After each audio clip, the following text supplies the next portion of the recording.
My little band-aid from the COVID shot. I am ready to go. Well, let's hope this is an interesting topic for everybody today. Who knows?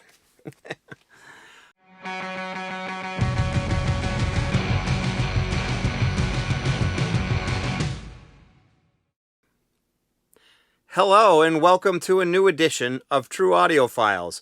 My name's Jim Carter. So behind me you'll see some new to me stuff. If you have any questions about any of it, let me know. Some of the stuff was a little pricey, especially this one here and that one there, but hopefully they'll be well worth it. So I'm pretty excited about a couple of the finds I got this week. So anyway, there was a time, as you could tell by this topic that I put on the header there, that I didn't like vinyl. Yes, it's true.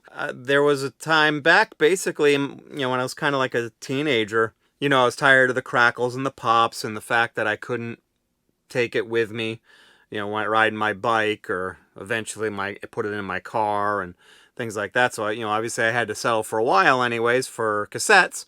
I'd make recordings of my records onto cassette so I could listen to them on a Walkman or in my car or places like that. Although by the time I got my car, I actually had CDs because I was tired of cassettes too. Still tired of cassettes because I just couldn't stand that hiss. And when the tape got chewed up, like if you had a dirty head on your cassette player, the capstan, pinch roll or whatever, and it ate the cassette, or, any of those types of things, it just drove me nuts. So there was a little bit of a transition time between vinyl and CD where I bought a lot of records still, but I definitely bought more tapes than records for sure for a time being. I shouldn't have done that in hindsight, being 2020, since I could have made a better quality copy onto a cassette, even with the crackles and pops I learned, as I will explain a little bit later. But anyway, so yeah, I basically by the time I was a teenager, I was just getting sick of records, and I just wanted to get rid of them. I just didn't like them. Luckily, I saved all my records that I did buy back like in the 80s and 90s, well, late 70s or 80s, and into the I don't know, maybe there may have been a very early 90s purchase or two, but they were generally at that point, they were probably like 12-inch singles or things like that. I wasn't buying full-length albums on vinyl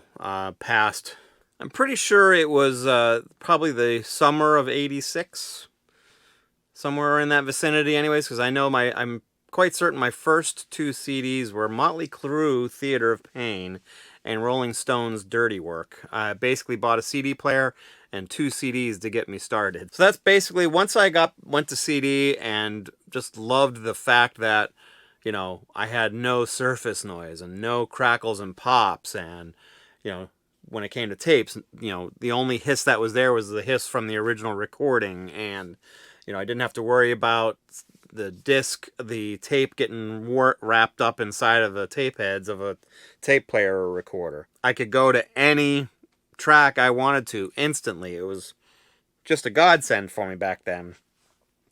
And, I really didn't notice any difference in sound quality at all. And well, except for those obvious factors I just mentioned, which were, to me, a big deal. And eventually I was able to get, I actually did make copies of my CDs onto tape for a while. Made those mixtapes that everybody made if you were a child of the 80s, I would say, or even early 90s maybe. You probably made those mixtapes. And I basically recorded all of my CDs onto tape for when I needed to ride my bike or car, just like I did with my records. So the only difference really was the fact that there was, no crackles and pops and no surface noise.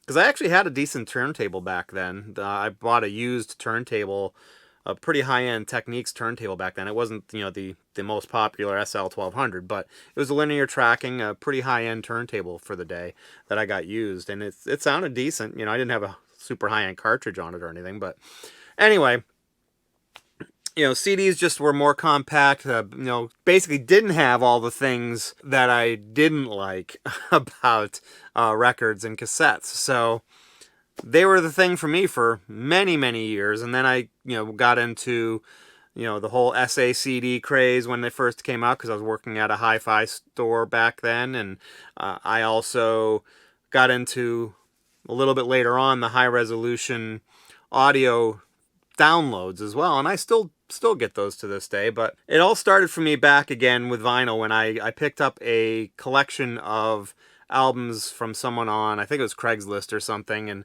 they were basically getting rid of all their vinyl. This was back in probably 2008, 2009. It was probably 2010-ish or so. And because I figured I wanted to make some money, so I buy just the whole thing and just sell off all the vinyl. And what I ended up doing is I sold off some of it and kept some of it, and I actually made a little bit of money off of it and still had a bunch left over. And I listened to some of those records again, and because I still had a working turntable, it wasn't anything special, but I kind of got back into it again because I loved the big artwork and being able to open up the gatefolds that had them. I actually had the Story of Star Wars, was one of the ones that was in that collection that I really I loved as a kid. I can't tell you how many times I listened to that record, and maybe I'll post a picture of the artwork, but it was just something that I listened to relentlessly when I was a kid. So, and that kind of got me excited again because I had the big booklet with all the pictures from the Star Wars movie and things on that nature. And then I just started, buying things that that I heard about that sounded better than the CDs. And when I say better than the CD, I'm not sitting here saying it was better because it was analog versus digital. It was better because it was mastered better. Like a prime example is the Beatles. They had a couple of box sets. The most popular one at the time that I was looking at these things, it was right before the stereo box set came out, and it was already announced actually. But then I was told by some friends that knew about records that there was a blue box set. It was called the BC13 UK box set, and I picked that up for a pretty reasonable price. It was going to be I bought it for cheaper than what I would have paid for the new stereo remaster box set, and I just fell in love with it because it definitely sounded better than any other version that I had on CD. Even because the CD remasters had just come out and they definitely sounded good, but I don't know, there was something about the sound of that box set that sounded better to me. And that kind of started my addiction back up again with vinyl. So now, I'm a big vinyl lover. I don't hate CDs. I don't hate high resolution digital downloads, because I still get those. I especially prefer listening to actually digital when I'm listening through headphones or things on that nature, just because of, number one, the convenience for portability sakes, even though I record my records, and more importantly, I still am not a huge fan of surface noise and crackles and pops, and even my quietest records are still going to have some of that stuff, especially a surface noise, even a little tiny bit of it.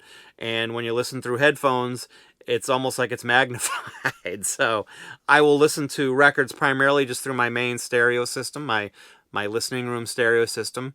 And if I don't have the album in digital format of any kind, then I will listen to it through headphones as well. So, but I really love to hear your take, maybe hear your story in the comments section below. Was there a time in your life where you listened to records when you were a kid, but you got sick of all the imperfections, if you will, of vinyl, and you either got rid of your vinyl or stopped listening to vinyl and went to CD or cassette? I really like to hear your take on it and see what you had. I know there's a bunch of people out there that are probably close to my age that probably had a similar experience to me in terms of wanting to get the latest and greatest in CD because the marketing hype was so huge. And it's still a great technology, but there are just, in some cases, I prefer the vinyl, just like I'm sure most of you guys do too. So please make some comments below. I'd love to hear kind of your story, what was similar to mine, and see if it was similar to mine, I should say anyways. And if you liked this video, please like the video. Subscribe to my channel if you want to see more of my videos, and hit that alert bell so you'll know when new videos come out. Also, look in the comments section below, or not the comment section, but in the description below, because I'll have my social media links below, so you can click on those and go to those. And I try to post things at least a couple times a week. Sometimes it'll be about the purchases I made earlier in the week, and it'll talk about the what I think about the sound of them too. So if you like that kind of little stuff, I post on Instagram, Twitter, and Facebook, like I said, a couple times a week about that kind of stuff. Sometimes I'll post some other things too, but I would love to hear from you on those social media platforms as well. So that's everything I have for this week. I hope you enjoy it, and I hope you have a great week. Thanks a lot. Have a good one.